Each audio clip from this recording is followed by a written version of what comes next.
చేష్ట, మూర్ఖత్వానికి పరాకాష్ట. Right sir. Ankamarao గారు ఉన్నారు సార్. ఏంటిది అంటే నేను రాజీనామా చేస్తాం 11 మందిని, లేదంటే 4 ఎంపీలు అందరం రాజీనామా చేసి మళ్ళీ వెళ్దాం ఎన్నికలకు, అంత ధైర్యం ఉందా? ముందుగా పవన్ మీకు, ఏబిఎన్ ఆంధ్రజ్యోతి యాజమాన్యానికి, పెద్దలు తులసిరెడ్డి గారికి, మిత్రులు విద్యాసాగర్ గారికి, వీక్షకులందరికీ కూడా శుభ మధ్యాహ్నం. ఏమన్నారు మళ్ళీ అడగండి. మొన్న జెడ్పీటీసీలే పులివెందుల పోయింది, ఒంటిమిట్ట పోయింది. సో ఇప్పుడు మళ్ళీ ఎన్నికలకు పోదాం, అవసరమైతే 11 మంది రాజీనామా నాతో పాటు, ఆ తర్వాత 4 ఎంపీలు, అంత ధైర్యం ఉందా? ధైర్యం గురించి జగన్మోహన్ రెడ్డిని అడుగుతున్నారా? మిమ్మల్ని అడుగుతున్నా, ఆయనకు ఉందా? అది ఆయనే కదా, ఆయనకు ధైర్యం ఉందని నేనైతే అనుకోవట్లేదు. తులసిరెడ్డి గారికి బాగా తెలుసు నాకంటే ఎక్కువగా, ఎందుకంటే ఆ ప్రాంతవాసి. ఆయన అంత పిరికివాడో నాకు తెలుసు, నిస్సందేహంగా చెబుతున్నాను. జగన్మోహన్ రెడ్డి గురించి లేనిపోని ఎలివేషన్లు ఇచ్చారు అంతే తప్ప అతను అంత పిరికివాడు ఎవరు ఉంటాడని అయితే నేనైతే భావించట్లా. నిజంగా ధైర్యవంతుడైతే, అతనిలో కనుక ఆత్మస్థైర్యం ఉంటే, ప్రజా సమస్యల మీద పోరాడాలనే ఆలోచన కనుక ఉండటైతే అతను ఒక్కడే గెలిచినా కూడా శాసనసభకు వచ్చి ఉండేవాడు. ఎందుకంటే మీకు ఉదాహరణ చెప్తాను. గతంలో పరిటాల రవి గారు చనిపోయినప్పుడు కావచ్చు, ఇంకొక విషయంలో కావచ్చు, ఉమ్మడి శాసనసభలో ఆ రోజు చంద్రబాబు నాయుడు ఒక్కళ్ళే 13 గంటల సేపు మాట్లాడారు, అంటే ఎదుర్కొన్నారు ఆ రోజు శాసనసభలో. అలాగే ఇతను 18 మందిని సస్పెండ్ చేస్తే, అంటే 19 మందే ఉన్నారు వీళ్ళు 23లో, ఒక్కరే ఉండి ఆ రోజు కూడా 3 గంటల పైన ఆయన పోరాడారు. అంటే ఆ పోరాడే తత్వం కావచ్చు, లేకపోతే ప్రజల కోసం నేను మాట్లాడాలా, ప్రజా సమస్యల గురించి శాసనసభలో ప్రస్తావించాలి. అసలు శాసనసభ్యులు అంటే ఎవరండి? శాసనసభ్యులు అంటే ఎవరు? శాసనాలు తయారు చేయడానికి ప్రజలు తన తరపు నుంచి ప్రతినిధిగా శాసనసభకు పంపిస్తారు. వాళ్ళు శాసనసభలో శాసనాలు చేయటం మాత్రమే వాళ్ళు ముఖ్య ఉద్దేశం. తర్వాత తమ నియోజకవర్గాలు, రాష్ట్ర సమస్యల గురించి రాష్ట్రానికి మొత్తానికి శాసనసభ్యులు గమనించుకోవాలి. శాసనసభ్యుడు అంటే ఆంధ్రప్రదేశ్ శాసనసభ్యులు అంటారు, అంటే ఆంధ్రప్రదేశ్ మొత్తానికి వాళ్ళు వర్తింపజేస్తారంటే శాసనసభలో వాళ్ళు ఆ నియోజకవర్గానికి ప్రాతినిధ్యం వహిస్తున్నారు కాబట్టి ఆ నియోజకవర్గం గురించి మాట్లాడతారు.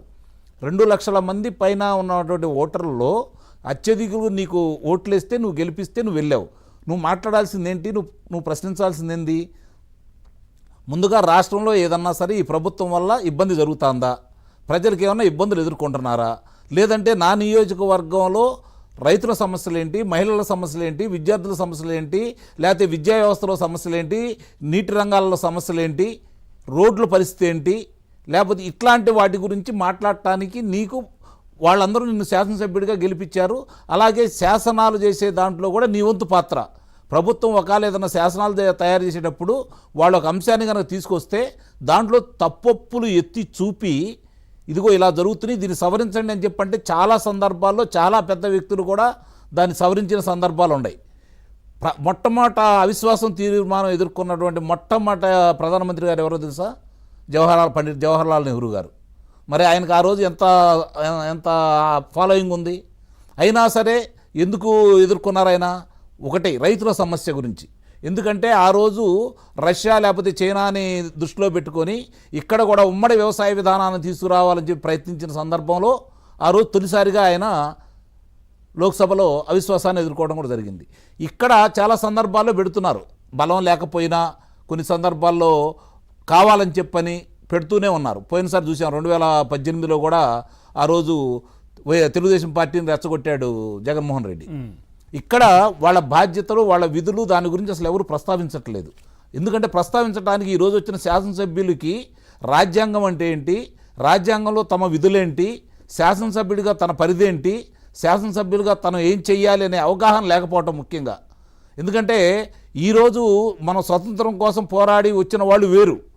ఆ రోజు వాళ్ళ ఆస్తులు కోల్పోయారు, ప్రజల కోసం పోరాడారు, గౌరవంతో ఆ రోజు ప్రజలు వాళ్ళని గెలిపించుకుంటూ వచ్చారు. ఆనాటి పరిస్థితులు ఈనాటి పరిస్థితులు చాలా వ్యత్యాసం కూడా ఉంది. రెండోది, శాసనసభ్యుల పరిధి దాటి, నిస్సందేహంగా చెబుతున్నాను, శాసనసభ్యుల పరిధి దాటి గ్రామ స్థాయిలో కావచ్చు, నియోజకవర్గం మొత్తం దీనికి నేను సామంతరాజును అనే ఫీల్ అవుతున్నారు వీళ్ళు. దానివల్ల కూడా ఇంకా చాలా ఇబ్బందులు అవుతున్నాయి. ఈరోజు చాలా సమస్యలు ఎదుర్కోవడానికి కారణం కూడా అది కూడా ఒకటి. ఎందుకంటే సామాన్య కార్యకర్తలు కావచ్చు, ఆ పార్టీ కార్యకర్తలు కావచ్చు, సామాన్య ప్రజలను కావచ్చు, వాళ్ళు బుల్డోజర్లు చేస్తూ వాళ్ళు ఇంకా మేము చెప్పిందే ఇక్కడ జరగాలి, మా మాటే వేదంగా ఉండాలనే భావంలో వాళ్ళు ఉన్నారు. కాబట్టి ఈ రకమైన క్రేజ్ కూడా వచ్చిందని అయితే నేను భావిస్తున్నా. ఎందుకంటే ప్రజల సమస్యల గురించి మాట్లాడదాం వస్తే ఆ పరిస్థితి వేరు. ఇందాక మీరు చెప్పారు, లేకపోతే మన రామారావు గారు చెప్పారు, పెద్దలు తులసిరెడ్డి గారు కూడా చెప్పారు. ఇక్కడ ఆర్టికల్ 188, ఆర్టికల్ 190 క్లాజ్ 4 ప్రకారం 60 రోజులు శాసనసభకు రాకపోతే శాసనసభాపతి అతను డిస్క్వాలిఫై అవుతున్నాడు అని చెప్పని ఎన్నికల కమిషన్కి చెప్పొచ్చు. అసలు మామూలుగా మీరు 10 దినాలు చూడండి ఎంత దారుణంగా ఉన్నాయో. 5 సంవత్సరాల్లోనే 100 రోజులు 10 దినాలు దాటట్లేదు. 5 సంవత్సరాల్లో 100 రోజులు 10 దినాలు దాటట్లేదు. అంటే 1825 రోజులు మనకు 5 సంవత్సరాలు వాళ్ళ కాల పరిమితి ఇస్తే అందుట్లో కనీసం 10వ వంతు కూడా శాసనసభ నిర్వహణ జరగట్లేదు. కారణం ఏంటి ఒకసారి ఆలోచించండి. అంటే వీళ్ళు సమస్యల గురించి మాట్లాడాలన్నా కానీ, ఆ సమస్యలను ప్రస్తావన చేయాలన్నా కానీ, లేదంటే శాసనసభ 10 రోజులు పెడతారని చెప్పి ముఖ్యమంత్రి గారు లేకపోతే అందరూ కలిసి శాసనసభాపతి తీర్మానం చేసినా కూడా కొన్ని సందర్భాల్లో పొడిగించిన సందర్భాలు ఉండే. ఏదైనా సమస్యలు వచ్చినప్పుడు పొడిగిస్తారు, లేదంటే పొడిగించిన సందర్భాలు ఉన్నాయి. రాత్రి కూడా రాత్రిపూట దాకా జరుపుకుంటూ ఉంటారు. పొడిగించిన సందర్భాలు కూడా ఉన్నాయి. కానీ ఈరోజు ఎందుకు కుదిస్తున్నారు? ముందు అనుకున్న దాన్ని కూడా ఎందుకు కుదిస్తున్నారు? బుల్డోజర్ అయిపోతూ ఉంది. ఏకపక్షంగా నిర్ణయాలు అవుతున్నాయి. ప్రజలు కూడా మన పోయినసారి వాళ్ళకి 151 ఇచ్చారు, వీళ్ళకేమో 164 ఇచ్చారు. పోయినసారి 151 వచ్చిన ఆయన 11 స్థానాలకు ఎందుకు పరిమితం అయిపోయాడు? ఒక్కసారి కనుక అతను ఆలోచించుకుంటే, ఆత్మపరిశీలన చేసుకుంటే నిస్సందేహంగా ఆ ప్రశ్న అయితే అతనికే అర్థమైపోయింది. కానీ అతను అట్లా ఆలోచించుకునే మనిషి కాదు, ఆలోచించే విధానంలో కాదు. రెండోది పిరికివాడు అని నేను ఎందుకు అన్నాను అంటే, మీకు చిన్న ఉదాహరణ చెప్తాను.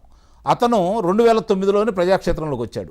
తండ్రి ముఖ్యమంత్రి 2004 నుంచి 2009 వరకు ముఖ్యమంత్రి ఉన్నాడు. 2009లో వాళ్ళ బాబాయ్ గారు వివేకానంద రెడ్డి గారిని కాదని ఆయనకి ఎంపీ టికెట్ కూడా ఇవ్వడం కూడా జరిగింది. ఆ రోజు వచ్చేసాడు. అనుకోకుండా 3 నెలల్లో వాళ్ళ తండ్రి గారు చనిపోవడం కూడా జరిగింది. చనిపోయినప్పుడు ఆ రోజు ముఖ్యమంత్రి కావడానికి ప్రయత్నం చేశాడు. సంతకాలు కూడా సేకరణ చేశారు. పైన సోనియా గాంధీ గారు, రాహుల్ గాంధీ గారు ఒప్పుకోలే. సరే, అదే పడకన పడిపోయింది.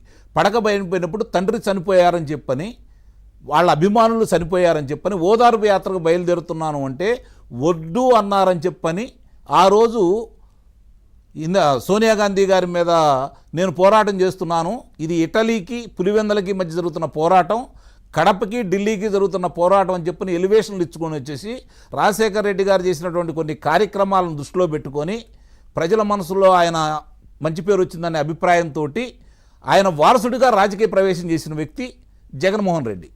ఆ రోజు ప్రజలు గెలిపించారు. నిజంగా నాకు ఆశ్చర్యం, కడపలో ఆ రోజుల్లో మరి అంత మెజార్టీ రావడం అంటే ఇప్పటికీ నాకు ఆశ్చర్యమే.